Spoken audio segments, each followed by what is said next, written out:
It's perfectly fine.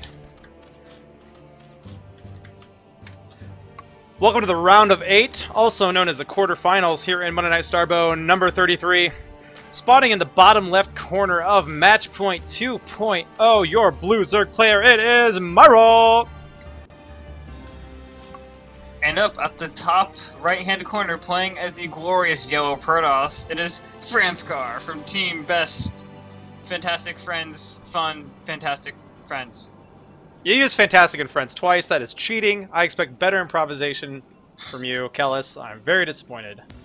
Maybe the team just ran out of F words that are You could only think of one, and you thought, I don't know if I should say that one on stream. All right, cool. So we will get another PVZ. Hopefully you guys enjoy it. Oh, somebody's saying the emotion is into the semis already. Damn. Yeah, 2-1 over Byleth though. But Byleth, a good showing here. Yeah, man, these semis. Now that I know that we've got a Korean pro gamer and we've got a Swedish pro gamer, and then we got potentially Myrault or Franscar and Dirty Bags. Such good names. I don't know which semi-final to cast. All of them. Just kidding. I want to sleep at some point. Alright, sleep's nice. I'm a fan of sleep.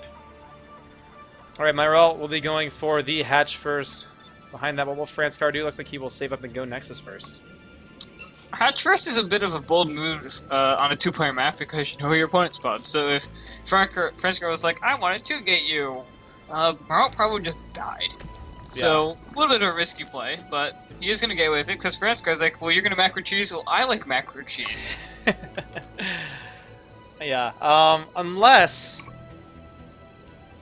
your name is Tefl and you go hatch first against a proxy 2-gate and you somehow hold it anyway because your opponent might have pulled his zealots off of your spine crawlers a little early. That was so sad. MDerg really should have won that. But not once, but twice. Did a little bit too much anticipation there. I guess he thought he was playing on a laggier server, I suppose.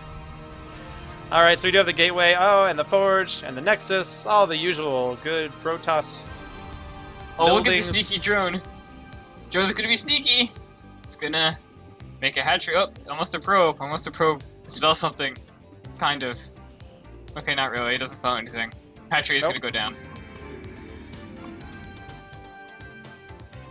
Yeah, probe doesn't see it yet. Might pull back and check that out at some point. Interesting actually taking the mineral only third. A lot of times you won't see Zergs do that. You'll see them try to hide an expansion in one of the corners maybe. Well, it Zergs could be like to get that delicious gas, you know. It could be a macro hatch, which happens to be next to minerals, which is completely fine. That's actually very true. If you're gonna get a hatchery anyway, you might as well get one next to some minerals, right? So probe will see that now. Goes ahead and walks right by that, chased away by some Zerglings. And Overlord Myrault almost pulls the same mistake that our previous Zerg player Tefl made in that last game, just floating Overlords over cannons. The Overlord will fall onto this giant dead space ridge area, and it's just going to hang out, slowly regenerate itself, because that's what Zerg things do. And Hydra's Den is just about to finish. We'll see if this is some sort of Hydra bus or not. Yeah, I mean, this is a reasonably fast Hydra's Den. He's also getting range.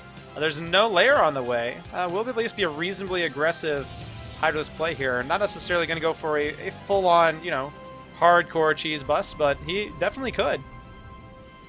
Getting that range, if he also gets speed right after that, and we see nothing but Hydras coming out, we'll know what's going on. So 6 Hydras on the way.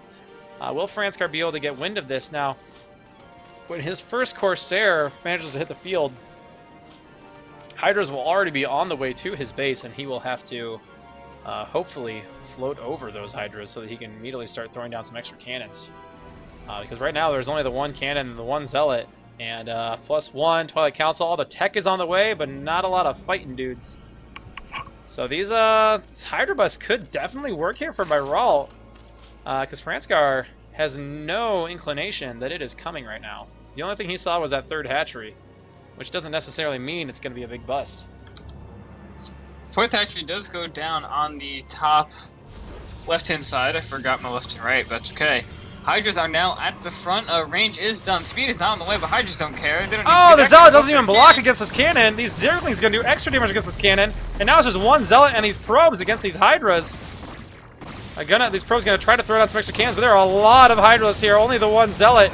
And this might be a very fast victory here for Myrault. An extremely quick Hydralisk attack. These Hydras are not focusing on this cannon, but they will take it down now. And one Zealot. GG from Franscar. Myrault takes an incredibly fast game number 1. Hydra busts are good when you don't know when they're happening.